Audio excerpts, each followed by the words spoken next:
সপ্তাহ ৩ পরই বেলি পরীক্ষা শুরু হতে যাচ্ছে। সিলেবাসের বেশিরভাগ পড়া ওপর বাকি ছিল। তারই মধ্যে বিয়ে আর পারিবারিক বিভিন্ন কারণে একেবারেই পড়াশোনা মনোযোগ দিতে পারেনি। সেমিস্টারের নাম্বার জানার পরও তো লজ্জা বাসা কাউকে বলতেও পারেনি এই পরিমাণ খারাপ অবস্থা ওর। কিন্তু একজনকে না বলেও সে নিজে থেকে সব জেনে নিয়েছে। শুধু জেনেই ক্ষান্ত হয়নি। ওর বাইরে যাওয়া, মোবাইল চালানো, ইন্টারনেট দেখার সব কিছুর ওপর রীতিমতো ১৪৪ ধারা জারি করেছে বেলির মোবাইল, ল্যাপটপ। এখন সব তার কবজায়। সকালে ফজর নামাজের পর থেকে শুরু করে রাত পর্যন্ত বেলির জীবনে যেন ঘড়ির কাঁটার সাথে পাল্লা দিয়ে চলছে। এমনকি শিশির ভাইয়ের পুচকু দুটোর সঙ্গ বিকালে বসে খেলা পারমিশন নেই। সেই দিন মোহনা ভাবির ভাইয়ের এঙ্গেজমেন্ট ছিল, বাসায় সবাই গিয়েছে, শুধু বেলিকে যেতে দেওয়া হয়নি। আর সে নিজেও যায়নি। সারাদিন বসে ওকে নোট মুখস্থ করিয়েছে। এইসব ভেবে রাগে ক্ষোভে বেলি মেজাজ তিতিক্ষা হয়ে আছে। এত কিছুর জন্য তাই মানুষটাকে পালে বেলি কিছু একটা করে ফেলবে। নিজ বাসাতেই যে কয়েকদিন মতো এমন দিন দেখতে হবে তা কে জানত। বেলি কয়েকবার একটু প্রতিবাদ করার চেষ্টা করেছে, কিন্তু তাতে কোনো লাভ হয়নি। বরং দুষ্ট লোকটা পড়ার চাপ আরও বাড়িয়ে দিয়েছে। হিটলার দাদু নাতি যে তার চাইতে বড় হিটলার, সেটা বেলি কোনো সন্দেহ নেই। তার সোজা এক কথা, পড়াশোনা হয় ভালো মতো করতে, না হলে সব বন্ধ করে বাসায় বসতে হবে। এটা কোনো কথা হলো? সামনে পড়াশোনা করে এমন কি হবে যে জীবনে বাকি সব শখ আহ্লাদ বাদ দিয়ে দিতে হবে? এই যে বিকেলে শিশির, মোহনা, শিউলি সহ সবাই নবান্নের মেলায় গিয়েছে, অথচ বেলি যেতে পারেনি। ওরা সবাই কত মজা করেছে নিশ্চয়। কিন্তু বেলি বসে আছে এই কাঠখোট্টা লোকটার সামনে। নিজেও তো যায়নি, আবার বেলিকেও পারমিশন দেয়নি। কারণ গতকালের পড়া বেলি কমপ্লিট করতে পারেনি। অনেক রাত পর্যন্ত টেবিলে বসে ঝিমিয়ে শেষ পর্যন্ত পড়া শেষ না করেই ঘুমিয়ে পড়েছিল। আর এটাই শাস্তি হলো আজকে। দুদিনে পড়া একবারে শেষ করে পরীক্ষা দিতে, তারপরে পড়ার টেবিল থেকে উঠবে। এরই মধ্যে খাবারের জন্য বাইরে যাওয়ার অনুমতি নেই। বড় মা খাবার নিয়ে নিয়ম করে রুমে পাঠিয়ে দিচ্ছে। ছাদে চিলেকোঠার ঘরটা অর্ঘ নিজের মতো করে সাজিয়ে বেলিকে এখানে পড়ার ব্যবস্থা করে দিয়েছে। অর্ঘের ঘরে ঢোকার আজও নিষেধ বেলির জন্য, অথচ বেলি পড়াশোনার দায়িত্ব নিজের কালে তুলে নিয়ে অর্ঘ এখন দিনে বেশিরভাগ সময় ওর সাথে এই চিলেকোঠা কাটা এবং হিটলারের মতো হুকুম চালায়। বেলি এটা করো, বেলি ওভাবে পড়ো, আওয়াজ করে পড়ো, এত ভুল হচ্ছে কেন, আবার পড়ো, ঘুমাচ্ছ কেন, পড়ায় মন নেই কেন, উফ কি অসহ্য যন্ত্রণা। এই কথাগুলো মনে করতে ওর নিজে আর অর্ঘের মাথা বাড়ি মারতে ইচ্ছে করছে। খুব সুন্দর করে সাজানো গোছানো ঘরটাতে বেলি এখন টর্চার সেল, এবং নিজেকে এক দাগে আশাই মনে হচ্ছে। সেই কখন থেকে নোটের একটা পাতা নিয়ে বসে আছে, কিন্তু মাথায় কিছু ঢুকছে না বলে তো মনে হচ্ছে না। আচ্ছা, তোমাকে পেটে নিয়ে ছোটো মা কি খেয়েছে বলো তো?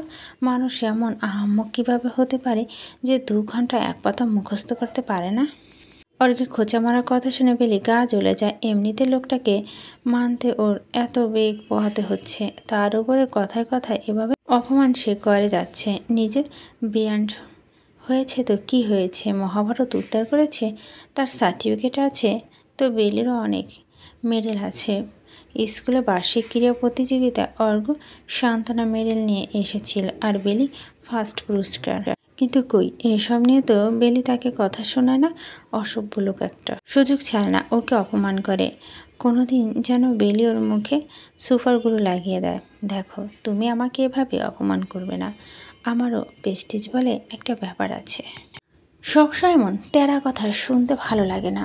গলা ক্ষোভ নিয়ে বেলি জবাব দেয়। ওর কথা শুনে অর্ঘ ভরু নাচিয়ে একটা মিচকে হাসি দিয়ে বলে, ও রিয়েলি? শুনে সত্যি খুব খুশি হলাম। সেমিস্টার 6 সাবজেক্টের মধ্যে 4টা ফেল করা মানুষ নিজের প্রেস্টিজ নিয়ে এত সচেতন। তা এক্সাম পেপারে ডিম পাড়ার আগে প্রেস্টিজের প্যাকেটটা কাকে ধার দিয়েছিলি? না মানে জানতে চাইছি আর কি। দেখা গেল যে বেচারাকে দিয়েছে, সে নিজেও আফসোস করে মরছে। এবার আর বেলি সহ্য হলো না। এ তো অপমানে নেওয়া যায় না। ছোটোবেলা থেকেই রেগে গেলে বেলি কান্না করে দেয়, হাতে কাছে যা থেকে ছুঁড়ে মারে। এবারও ব্যতিক্রম হলো না। কিছু না ভেবে হাতে কলমটা অর্ঘের দিকে ছুঁড়ে মারে। গা ঝাড়া দিয়ে ঘর থেকে বের হয়ে যাওয়ার সময় অর্ঘের দিকে না তাকিয়েই বলে, থাকো তুমি তোমার লেকচার নিয়ে, পড়বো না তোমার কাছে আমি, লাগবে না আমার পাশ করা। বড় বাবাকে বলে আমি নিজেই কলেজে যাওয়ার বন্ধ করে দেব, দেখে তুমি কি করতে পারো। এভাবে অপমান হওয়ার চাইতে ফেল করে ওই বুড়ো কথা শোনা ভালো। যত সব হিটলার এসেছে আমার কপালে জুটেছে। যখন খুশি যা মন চায় তাই বলে যাবে। ঘর থেকে বের হয়ে বেরিয়ে এসে ছাদে দাঁড়ায়। এক নাকানে নিজের মনে অর্ঘ্যকে আরও কথা শোনায়, কিন্তু কিছুক্ষণ পর বেলি নিজে থেমে যায়। কই, অর্ঘ্য তো কিছু বলল না ওকে, হাত ধরে আটকালো না। বেলি ওর রাগ করে বলছে, অর্ঘ্য কি ওর বলা কথাকে সত্যি ভেবেছে নাকি? কিছুটা ভয় পেয়ে বেলি জলদি ফিরে তাকায়, আর যা দেখে তা ওর আটকে ওঠার মতো যথেষ্ট ছিল।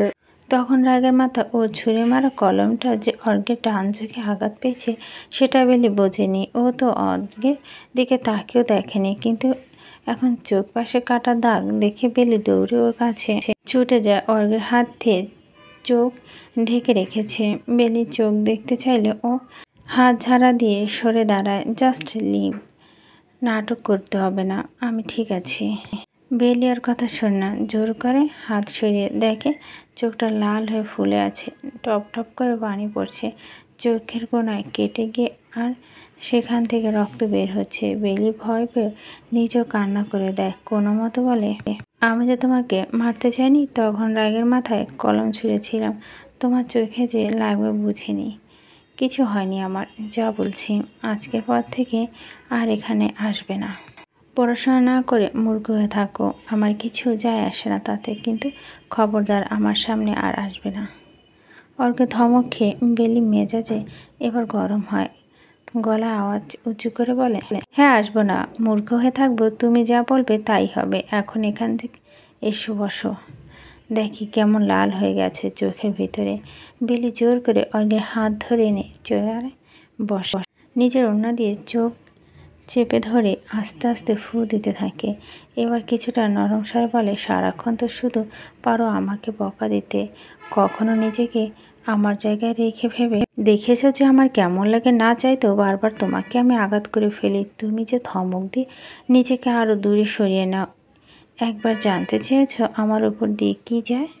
আমি এই গিল্টি নিয়ে নিজেকে কীভাবে সামলাই।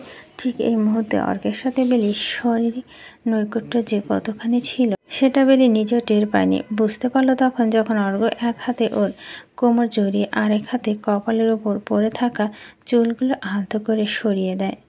না চাইতেও যেন এই স্পর্শ বেলি নিঃশ্বাসের গতি বাড়িয়ে দিচ্ছিল।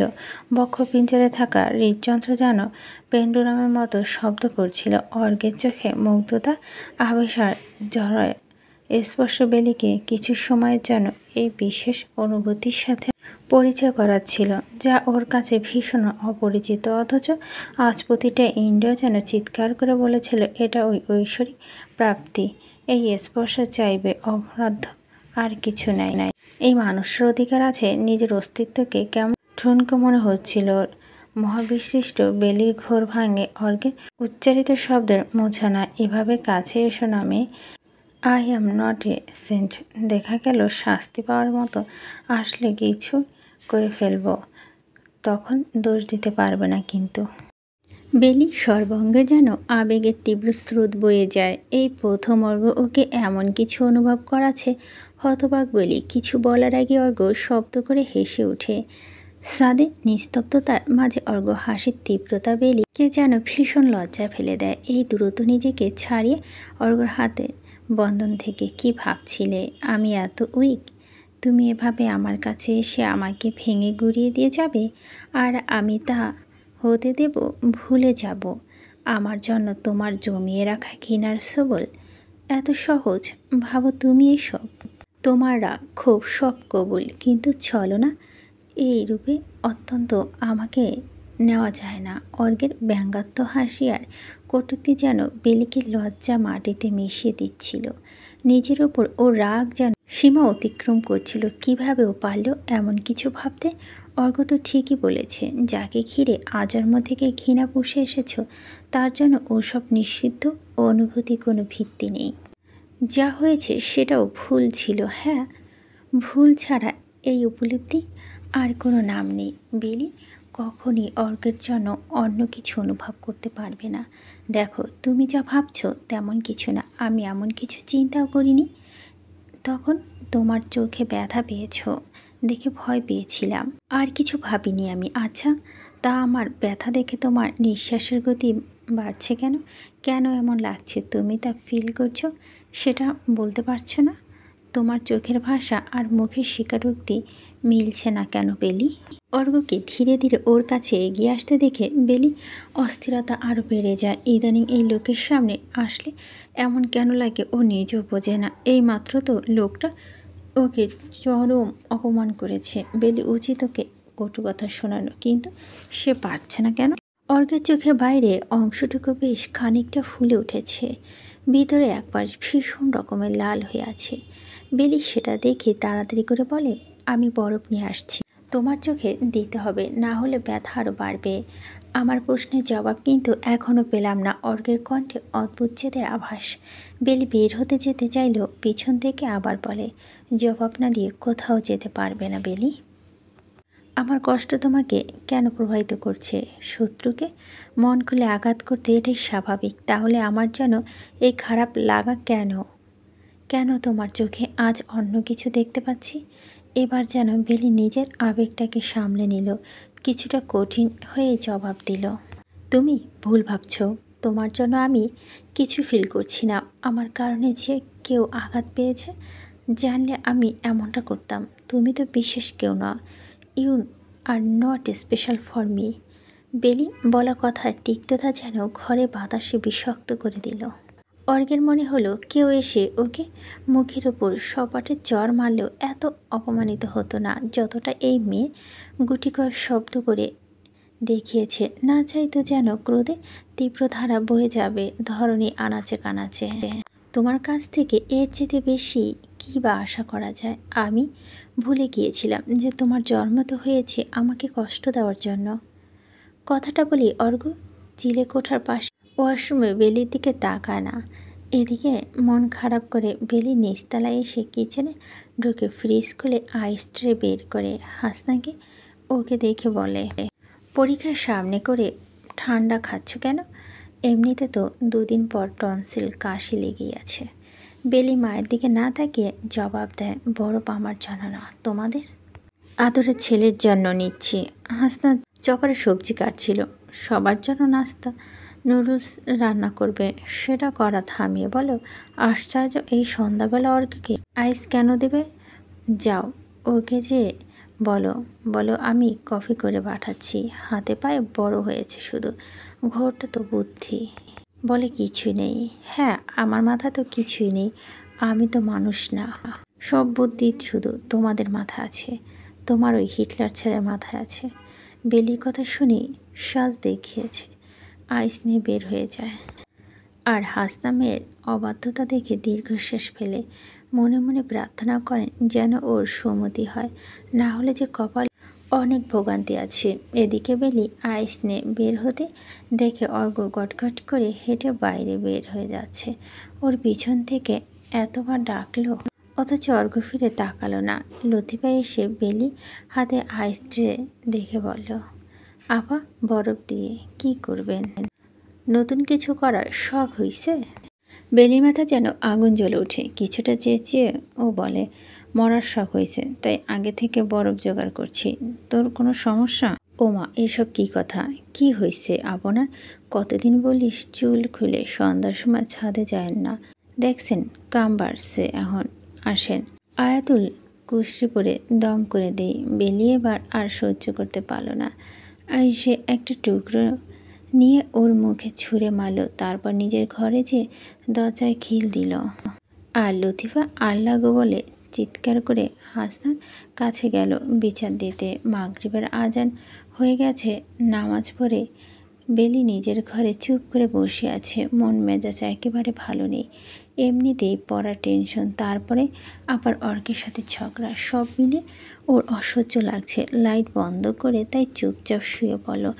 এমন সময় শিউলি আর মোহনে আসে ওর ঘরে। দুজনের হাত ভরা ব্যাগ। বেলি খাটে সব রেখে শিউলি বলল, নেক্সট টাইম তুই মেলায় না গেলে খবর আছে, জানিস তোর জন্য কত কঠিন হয়েছে আমার। বেলি বিরক্ত নিয়ে জবাব দেয়, সবাই মিলে মজা করে এসে এখন ঢং করছো কেন? আমি কি বলেছি আমার জন্য খাটুনি করতে? এইবার মোহনা এসে খাটে বসে পা তুলে বেলির দিকে তাকিয়ে হেসে বলে, তোমার উনি কি হুকুম দেওয়ার বাকি রেখেছেন যে বাধ্য করে তুমি কিছু করবে?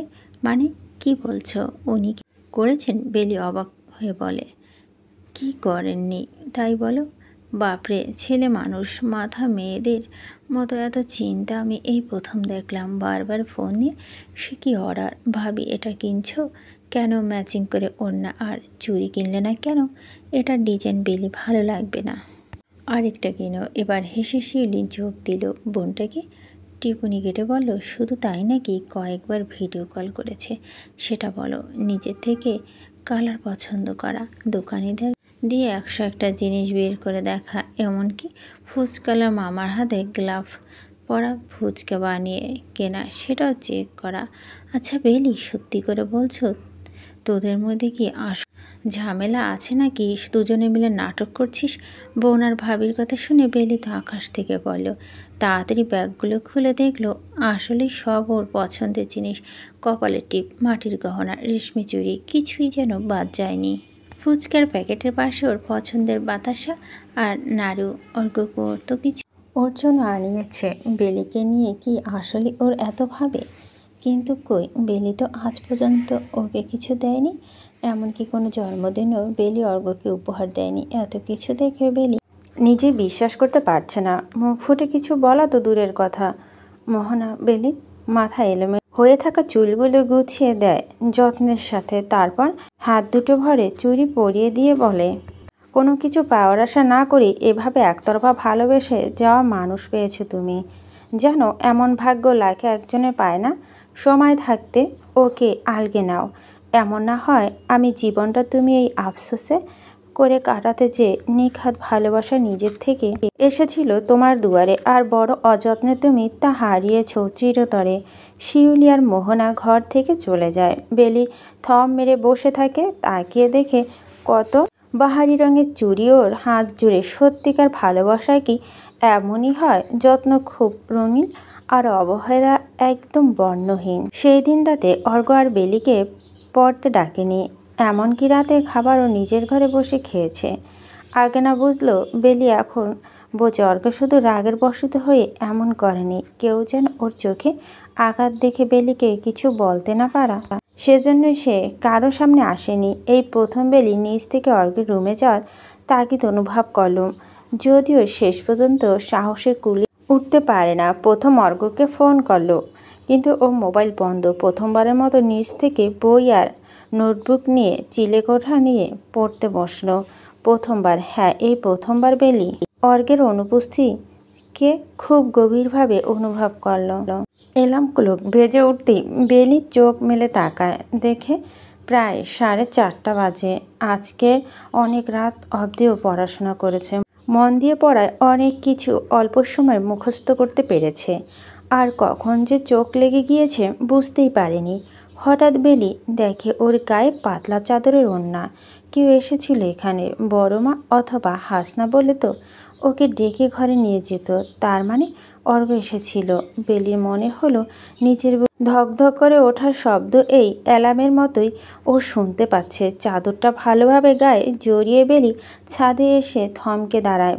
বিশাল বড় ছাদটা চারপাশে বেনিদিভাবে বজায় রাখার জন্য মার্বেল পাথর বেঞ্চের মতো বসানো আছে। তার একটাতে অর্ঘ্য বসে আছে আকাশের দিক তাকিয়ে। নির্ঘুম রাতের চিহ্ন হয়ে আছে ওর চোখ মুখে। বেলি ধীরে ধীরে অর্ঘ্যের পিছনে দাঁড়ায়। ঘুম ভেঙেছে। বেলির দিকে না তাকিয়ে মৃদু আওয়াজে বলে ওঠে অর্ঘ্য, তুমি কিভাবে বুঝলে আমি এসেছি? বিস্ময় হতবাক হয়ে যায় বেলি। অর্ঘ্যর কথায় জবাব না দিয়ে রেলিং ঘেঁষে পাশে এসে দাঁড়ায়, তারপর বলে, টেবিলের ওপর এভাবে ঘুমালে ঘাড় ব্যথা করবে, যাও ঘরে গিয়ে ঘুমাও। বেলি অর্গের আরও কাছে এসে বলে, কতবার কল দিয়েছি কিন্তু তোমার ফোন বন্ধ ছিল। 8 বার ফোন দিয়েছি, 2 বার লতিফাকে দিয়ে খোঁজ নিয়েছ। আমি কি করছি তা জানতে, সব জেনেও আসনি। এত রাগ আমার ওপর, কই আর কারো সাথে তো এমন করো না তুমি। বেলির কণ্ঠে সুস্পষ্ট অভিমান টের পেয়ে অর্ঘ ওর দিকে তাকায়, তারপর মৃদুস্বরে বলে, তুমি কি চাও আমি রাগ জন্য আরেকজনকে খুঁজে নেই? যদি এমন কেউ আসে তাহলে খুশি হবে? বেলি মনে হচ্ছিল কিছু সময়ে জনক্রোধ, হিংসা, হতাশা সব কিছু যেন ওকে গ্রাস করে ফেলছে। এমন কেউ কেন আসবে অর্ঘের জীবনে? বেলির জায়গায় আর কারো অস্তিত্ব কিভাবে থাকবে পারে? অর্ঘ যেন ওর এলোমেলো ভাবনাগুলো পড়তে পারে, তাই তো নিঃসংকোচনে বলো, ভয় পেও না, আমি নিজের অধিকার না চাইতে অভ্যস্ত আর নাময় আগ্রহী। যা আমার তা আমারই থাকবে। জবরদস্তি করে কাপুরুষেরা আমি হয়ে অর্জন করব, আর না হয় বিসর্জন দেব। সমঝোতা করব না। চারিদিকে রাত্রি শেষে আভাস, হিম বাতাসে যেন গায়ে কাঁটা দিয়ে ওঠে। পশ্চিম আকাশে লাল রঙের আবির ছড়িয়ে নতুন ভোরের আগমন ঘটেছে। বেলি আর অর্ঘ পাশাপাশি দাঁড়িয়ে দেখছে সেই অপার সৌন্দর্য। হঠাৎ বেলি অর্ঘের দিকে তাকিয়ে বলে, মনে আছে সেই দিন বলেছিলে আমার প্রথমে অনেক কিছু তুমি ভাগীদার হতে পারোনি?